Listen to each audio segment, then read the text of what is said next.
নমস্কাৰ বন্ধুসকল, welcome to my YouTube channel Deepak জয়পালাত। আজি পুনৰ আপোনালোকৰ বাবে এটা ভাল খবৰ আহি পৰিছে। পুনৰ আপোনালোকৰ স্বাস্থ্য বিভাগৰ ফালৰ পৰা মুকলি কৰিছে, মানে পশু চিকিৎসা বিভাগৰ পৰা কিছুমান আপোনালোকৰ চাকৰি মুকলি কৰিছে। এই চাকৰিখিনিৰ কাৰণে মাত্ৰ হাই ছেকেণ্ডেৰী যদি পাছ কৰি থৈছে তেতিয়া আপোনালোকে এই ভেকেঞ্চিখিনিৰ কাৰণে আবেদন কৰিব পাৰিব। আৰু পোনপ্ৰথমে আপোনালোকক কৰিছে নটিচখন আহিছে, দেখিব পাৰিছে 29 ডিচেম্বৰ 2023 তাৰিখে নটিচখন আহিছে। আপোনালোকে অকণো ভিডিঅ'টো স্কিপ নকৰাকৈ ভিডিঅ'টো শেষলৈকে চাই থাকিব, তেতিয়া আপোনালোকে সকলো ধৰণৰ ভেকেঞ্চিৰ কথা গম পাব। ভেকেঞ্চিও আপোনালোকৰ ভালে সংখ্যক ভেকেঞ্চি আছে, সেইকাৰণে আপোনালোকে ভিডিঅ'টো শেষলৈকে চাই থাকিব। আৰু আপোনালোকে যদি ভিডিঅ'টো ভাল পায় ভিডিঅ'টো লাইক কৰিব, লগতে চেনেলটো ছাবস্ক্ৰাইব কৰি দিব এনেকুৱা ধৰণৰ ভিডিঅ'সমূহ প্ৰতিদিনে পাই থাকিব বাবে। লগতে ভিডিঅ'টো অলপ বন্ধু বান্ধৱীৰ মাজত শ্বেয়াৰ কৰি দিব, যাতে সকলো বন্ধু বান্ধৱীয়ে আপোনালোকৰ ভিডিঅ'টোৰ কথা গম পায়। আহক আজি মই ভিডিঅ'টো আৰম্ভ কৰোঁ।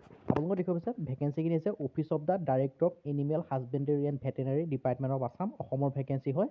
তাৰপৰা আছে চেনীকুঠি গুৱাহাটীৰ পৰা ভেকেঞ্চিখিনি ওলাইছে। এইটো আপোনালোকৰ ডিপাৰ্টমেণ্টেল ভেকেঞ্চি, মানে ডিপাৰ্টমেণ্টৰ পৰা ওলাই আহিছে। এনিমেল এণ্ড হাজবেণ্ডেৰী মানে পশু চিকিৎসা ডিপাৰ্টমেণ্ট যিটো আছে তাৰ পৰা ভেকেঞ্চিখিনি ওলাই আহিছে। আৰু নটিচখন আপোনালোকে দেখিব পাৰিছে 29 ডিচেম্বৰ 2023 তাৰিখে নটিচখন প্ৰকাশ কৰিছে, মানে আপোনালোকৰ পৰহি নটিচখন প্ৰকাশ কৰি দিছে। আৰু ইয়াত আপোনালোকে দেখিব পাৰিছে in the person approval the government Assam white letter number এইটো হয়, ডেটেড দিছপুৰ 27 ডিচেম্বৰ তাৰিখে এখন আপোনালোকৰ তাত মিটিং হৈছিলে। মিটিঙৰ অনুযায়ী ইয়াত কিছুমান ভেকেঞ্চি প্ৰকাশ কৰিছে। প্ৰায় আপোনালোকৰ 367 নাম্বাৰ, মানে 367টা ভেকেঞ্চি, এটা দুটা নহয়, প্ৰায় 367টা ভেকেঞ্চি প্ৰকাশ কৰিছে। ভেকেঞ্চিসমূহ কি ফিল্ড এছিষ্টেণ্টৰ ভেকেঞ্চি হয়। আপোনালোকৰ ফিল্ড এছিষ্টেণ্ট বেছি আপোনালোকৰ ভাল ভেকেঞ্চি হয়, দৰমহা আপোনালোকৰ ভালে দিয়া হ'ব। 14,000 পৰা 60,000 টকা পৰ্যন্ত আপোনালোকে দৰমহা পাব। আৰু ভেকেঞ্চিটো হৈছে ফিল্ড এছিষ্টেণ্টৰ ভেকেঞ্চি। আপোনালোকে কেটেগৰীজ ভেকেঞ্চিখিনি আপোনালোকে দেখিব পাৰিছে। ইউআৰ কেটেগৰী, মানে যিটো ইউআৰ কেটেগৰী সকলো কেণ্ডিডেটে আবেদন কৰিব পাৰে, মানে সেইটো হৈছে 14টা।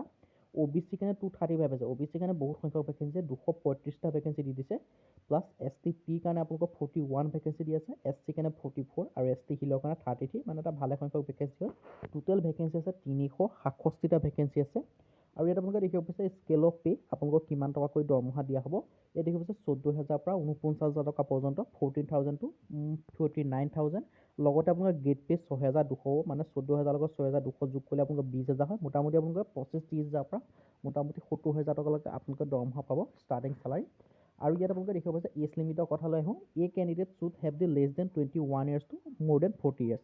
মানে ইয়াত আপোনালোকৰ এজ লিমিট দিয়া আছে 21 বছৰৰ পৰা 40 বছৰ বয়সলৈকে, কিন্তু আপোনালোকে এটা এজ ৰিলেক্সেশ্যনো পাব।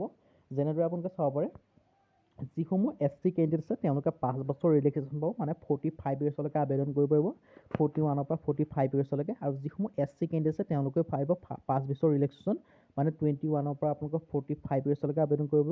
যিসমূহ OBC কেণ্ডিডেট আছে তেওঁলোকে 3 বছৰ 43 ইয়াৰ্ছলৈকে আবেদন কৰিব পাৰিব। যিসমূহ আপোনালোকৰ PWD কেণ্ডিডেট আছে তেওঁলোকে 50 years প্লাছ 55 ইয়াৰ্ছলৈকে, কিছুমান যিবোৰ SC ST PWD কেণ্ডিডেট তেওঁলোকে 55 ইয়াৰ্ছলৈকে আবেদন কৰিব পাৰিব। আৰু তাৰপিছত আহিলে আপোনালোকক কোৱালিফিকেশ্যন চাব পাৰে। For directly recruitment to the career of veterinary field assistant as a candidate shall have to pass the exams of the elementary knowledge of the veterinary science 1 year training course from the recognised school of veterinary science animal husbandry established by the government of the government children having passed HSLC higher secondary science। মানে ইয়াত এটা কথা উল্লেখ কৰিছে যে যিসমূহ কেণ্ডিডেটে higher secondary ছায়েন্সত উত্তীৰ্ণ হৈছে তেওঁলোকে ভেকেঞ্চিকেইটাৰ কাৰণে আবেদন কৰিব পাৰিব। লগতে আপোনালোকে এটা কোৱালিফিকেশ্যন বিচাৰিছে যে যিসমূহ ফিল্ড এছিষ্টেণ্টৰ কেণ্ডিডেটে পাছ কৰি থৈছে কেৰিয়াৰ ভেটেনেৰী এখন আপোনালোকৰ এলিমেণ্টাৰী এবছৰীয়া কোৰ্ছৰ চাৰ্টিফিকেট, তেওঁলোকেও এই ভেকেঞ্চিকেইটাৰ কাৰণে আবেদন কৰিব পাৰিব। লগতে আপোনালোকৰ এটা প্ৰিফাৰেঞ্চ তেওঁলোকক দিয়া হ'ব, ইয়াত উল্লেখ কৰা হৈছে, মানে হায়াৰ ছেকেণ্ডেৰী ছায়েন্সত যি উত্তীৰ্ণ হৈছে তেতিয়াও আবেদন কৰিব পাৰিব। প্লাছ আপোনালোকৰ ইয়াত লিখিছে যদি আপোনালোকে এই কেণ্ডিডেটসকলে লগত যদি আপোনালোকৰ ভেটেনেৰী এবছৰীয়া চাৰ্টিফিকেটখন আছে আপোনালোকে আবেদন কৰিব পাৰিব বুলি কৈছে। যদি আপোনালোকক ডিটেইলছকৈ এডভাৰটাইজমেণ্টখনকে আমাক কমেণ্ট কৰিব, কমেণ্টত মই আপোনালোকৰ এডভাৰটাইজমেণ্টখন দি দিম, আপোনালোকে কমেণ্টত লিখি দিব, মই আপোনালোকক কমেণ্টৰ এডভাৰটাইজমেণ্টখন দি দিম, আপোনালোকে এডভাৰটাইজমেণ্ট চাই আবেদন কৰিব পাৰিব। তাৰপিছত কৈছে ফিজিকেল ষ্টেণ্ডাৰ্ড আপোনালোকক কি লাগিব। A candidate for direct recruitment to the cadre of VP under rule shall be health both mentally and physically and free from, মানে আপোনালোকৰ ফিজিকেল আৰু মেণ্টেলি গুড হ'ব লাগিব, ভাল হ'ব লাগিব। লগতে চিলেকশ্যন প্ৰচিডিউৰটো কৈ দিছোঁ। The interview and the selection criteria of the post of veterinary field assistant and all post shall be provincial of Assam animal husbandry veterinary candidate service rule 2022।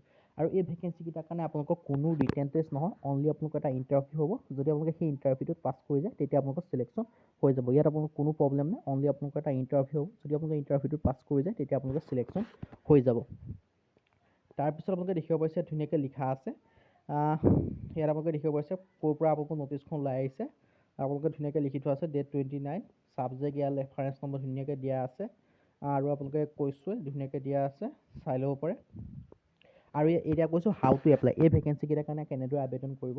The intending candidate may apply in the standard form part 9 form, যিটো Assam gazetted part 9 form হয়, আপোনালোকে offline যোগে আবেদন কৰিব লাগিব। যিটো Assam gazetted part 9 form হয়, সেই ফৰ্মখন আপোনালোকে ধুনীয়াকৈ নিজৰ বায়'ডাটাখন লিখিব লাগিব। লিখি পেলাই তাত আপোনালোকে 5 টকীয়া এটা ষ্টাম্প চাইজ চিলিপেড এনভেলপ এক্সচেঞ্জ ষ্টাম্প অফ 5 টকীয়া এটা ষ্টাম্প আনিব লাগিব ডাকঘৰৰ পৰা। সেই ষ্টাম্পটো আনি 5 টকীয়া ষ্টাম্পটো লগাই দিব লাগিব।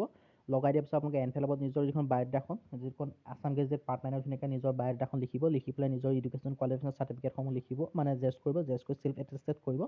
এটেষ্টেড কৰি আপোনালোকে যিটো আছাম গেজেটেড পাৰ্ট 9 ফৰ্ম হয় তাত আপোনালোকে ষ্টেপল মাৰিব। মাৰি আপোনালোকে 5 টকীয়া এটা ষ্টাম্প লগাই এনভেলপটোত সোমোৱাই দিব। সোমোৱাই পেলাই আপোনালোকে এই এনভেলপটোত 12/1/2024, মানে আপোনালোকে লাষ্ট ডেট হৈছে জানুৱাৰী মাহৰ 12 তাৰিখ। জানুৱাৰী মাহৰ 12 তাৰিখৰ আগত পোৱাকৈ এই এড্ৰেছটোত আপোনালোকে পঠাই দিব লাগিব। চাব পাৰে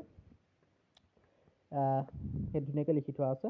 ইয়াত এড্ৰেছটো লিখিব পাৰিছে, the duly fill in the application should be বা address to the director AS veterinary department Assam, তাৰপৰা চেনীখুটি এণ্ড গুৱাহাটী 781003। এই পিন নম্বৰটো আপোনালোকে পঠাই দিব লাগিব। মই আপোনালোকক এইটো কপি কৰি দিছোঁ, চাব পাৰে। এই এড্ৰেছটো আপোনালোকে পঠাই দিলে আপোনালোকৰ হৈ যাব।